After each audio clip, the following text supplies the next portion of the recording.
Avec la tempête, on avait des employés qui étaient là dès 3 heures ce matin et on est en train de se préparer. On annonce un 10 cm pour demain, donc on va être fin prêt pour cette tempête-là. Mais dès ce matin, là, ça a très bien été aux petites heures du matin, donc on se prépare pour la tempête de demain. Par rapport à l'année passée, est-ce qu'on a changé des choses Non, on continue avec les mêmes ajouts de services, c'est-à-dire qu'un trottoir sur 2 sera déneigé encore cette année.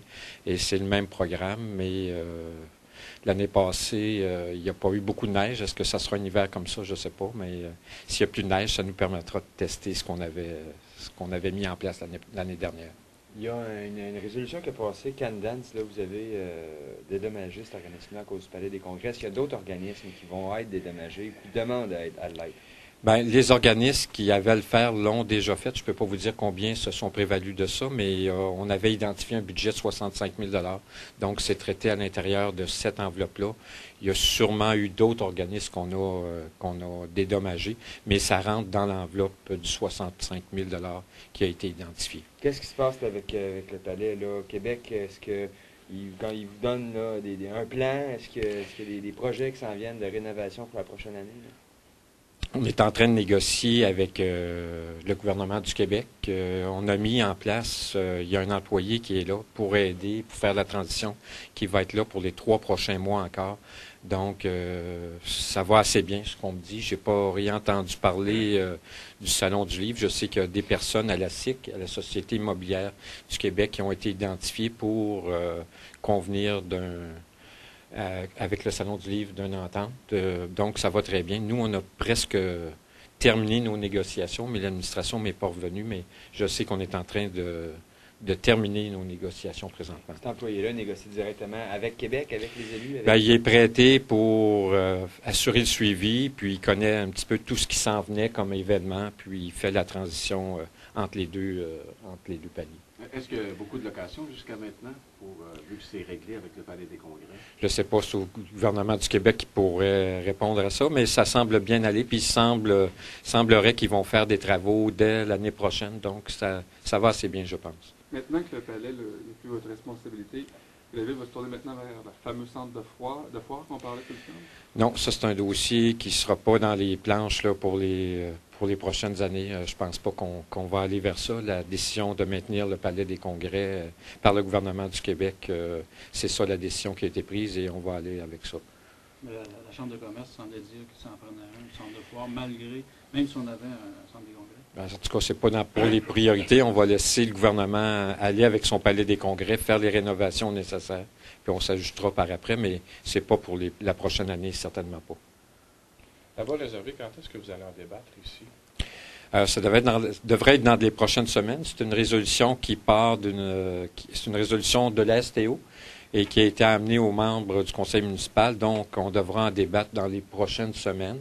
Et il ne faut pas trop attendre. Je ne sais pas la possibilité de le faire ou non, mais il ne faut pas trop attendre parce que lorsqu'on ouvrira cette voie-là, et puis si on attend plusieurs semaines ou plusieurs mois, ça va devenir très, très difficile d'implanter le transport en commun si on veut le faire par après. Mais il n'est pas déjà trop tard? Pourquoi ça n'a pas été fait? Il est peut-être tard, mais on va voir. C'est une résolution qui émane de la Société de transport et on va la discuter au conseil municipal. Il faudra voir. Je ne le sais pas encore. Mais pour l'instant, l'emprise que vous visez, c'est toujours la propriété du MTQ. Oui. Bien, il y a 2 voies là, de chacun des côtés. Ça va ouvrir en début décembre. Il n'y a pas de voie pour le transport en commun comme tel. Et dans la proposition que le ministère avait faite, si on voulait mettre le transport en commun, il faudrait élargir la voie, avoir une voie dédiée qu'au transport en commun. Et ça, je ne suis pas sûr que le gouvernement va vouloir aller vers ça et que aussi les citoyens vont vouloir d'une autre voie là, de chacune des côtés. Est-ce que la Ville pourrait s'engager à payer justement ces voies-là?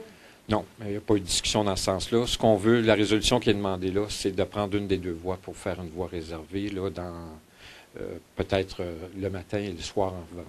Est-ce que ça va régler le problème ou ça risque pas de bloquer plus l'autre voie? C'est ça, on n'a pas les études, fait qu'il va falloir vraiment qu'on arrive avec des études là, au conseil municipal prochainement.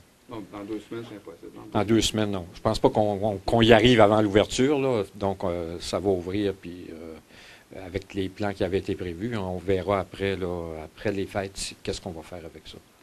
Les Jeux du Québec, quel rôle vous allez jouer exactement lors de la présentation? Bien, le rôle qui est donné au maire, c'est de présider un petit peu tout ça, de présider le comité et de faire en sorte qu'on va être 8 membres, là, que chaque personne, qu'on adresse. J'ai un mot d'introduction que je vais faire. C'est une durée de 3 heures. Je vais faire un mot d'introduction.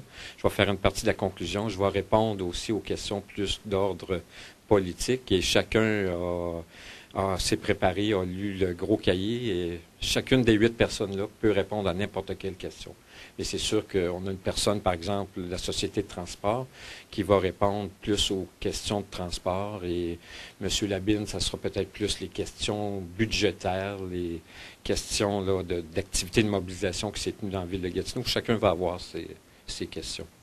Vous vous préparez vous aussi là, à répondre à toutes les questions? On se prépare, on a tenu 2 pratiques, on en tient un autre cet après-midi, donc les travaux vont bon train. On s'est pratiqué toute la journée samedi. On est fin prêt là, pour cet exercice-là qui va se tenir demain soir. C'est qui joue le rôle de Sport Québec? Le rôle, il y a des personnes. On a des personnes, entre autres, de l'unité régionale des loisirs qui ont vécu beaucoup de jeux et qui sont là à poser des questions. Et il y a d'autres personnes aussi. Êtes-vous nerveux par rapport à Non, on est très, candidature-là? très, très bien préparé. Je sais qu'il va y avoir de la compétition, mais on est très, très bien prêt. Puis, je suis sûr que ça va très bien aller. Puis Quelle ville représente la plus forte compétition, selon vous? Ben, la ville qu'on entend le plus parler, à part Gatineau, c'est certainement Shawinigan. Ils sont très actifs. Et puis, quoi qu'on peut ne pas entendre parler de d'autres villes, puis il peut se passer beaucoup de choses, on verra. Mais ça sera Sport Québec de décider, mais on est très confiants. Mais qu'est-ce qui va faire la différence? Qu'est-ce qui ferait en sorte que Gatineau l'emporte sur Shawinigan? Bien, la qualité de nos infrastructures, la qualité aussi des cérémonies d'ouverture et d'ouverture et de clôture. On va avoir des cérémonies tout à fait extraordinaires. La proximité aussi des sites, un complexe sportif neuf. Et puis, il y a aussi tout le volet jeux verts. On a quelque chose de très, très bien à présenter à Sport Québec pour avoir des jeux verts. Donc, les infrastructures, le transport en commun va être un facteur clé aussi dans ces jeux-là.